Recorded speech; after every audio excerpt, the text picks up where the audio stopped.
പാലക്കാട് തൃത്താലയിൽ അധ്യാപകരെ ഭീഷണിപ്പെടുത്തിയ വിദ്യാർത്ഥിയെ സ്കൂളിൽ നിന്ന് സസ്പെൻഡ് ചെയ്തു. അടുത്ത ദിവസം ചേരുന്ന PTA മീറ്റിംഗിൽ തുടർ നടപടികൾ തീരുമാനിക്കും. മൊബൈൽ ഫോൺ വാങ്ങിവെച്ചതിനായിരുന്നു വിദ്യാർത്ഥിയുടെ ഭീഷണി. സംഭവത്തിൽ അധ്യാപകർ തൃത്താല പോലീസിൽ പരാതി നൽകിയിരുന്നു.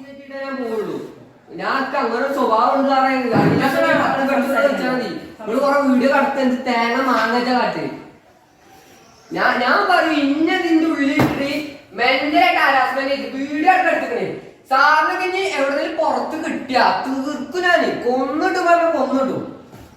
നിന്റെ ഫോൺ കൊണ്ടോ? എന്റെ ഫോൺ കൊണ്ടോ? സത്യമായിട്ട്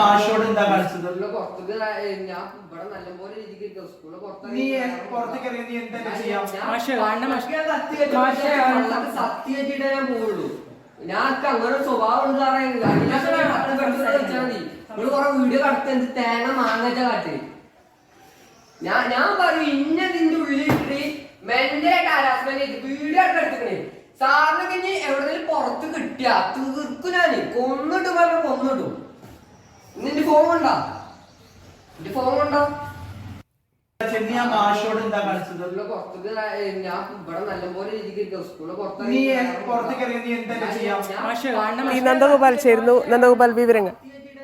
ധന്യ, അതായത് സ്കൂളിലെ ചട്ടങ്ങൾ ലംഘിച്ച് വിദ്യാർത്ഥി മൊബൈൽ ഫോൺ കൊണ്ടുവന്നപ്പോൾ അധ്യാപകർ ഈ മൊബൈൽ ഫോൺ വാങ്ങി വെച്ചിട്ടായിരുന്നു. ഇതിനുശേഷമാണ് വിദ്യാർത്ഥി ഇത്തരത്തിൽ അധ്യാപകരോട് പെരുമാറിയത്. ഇതിൽ കാണുന്നത് പോലെ പുറത്തിറങ്ങിയാൽ കൊന്നുകളയും എന്നുൾപ്പെടെയുള്ള ഭീഷണി ഈ വിദ്യാർത്ഥി മുഴക്കുന്നുമുണ്ട്. സംഭവത്തിൽ ഉടൻ തന്നെ അധ്യാപകർ തൃത്താല പോലീസിൽ പരാതി നൽകിയിരുന്നു. അതിനുശേഷം രാത്രിയോടുകൂടിയാണ് വിദ്യാർത്ഥിയെ സസ്പെൻഡ് ചെയ്തത്. അടുത്ത ദിവസം ചേരുന്ന PTA മീറ്റിംഗിൽ തുടർ നടപടികൾ ആലോചിക്കുമെന്നുള്ളതും അധ്യാപകർ വ്യക്തമാക്കിയിട്ടുണ്ട്. ഏതായാലും ഒരു വിദ്യാർത്ഥിയുടെ ഭാഗത്തു നിന്നും ഉണ്ടാകാൻ പാടില്ലാത്ത തരത്തിലുള്ള ഒരു പെരുമാറ്റമാണ് ഇതിൽ ഉണ്ടായിട്ടുള്ളത്. വലിയ ചർച്ചയാവുകയും ചെയ്തിട്ടുണ്ട് ഈ ദൃശ്യങ്ങൾ.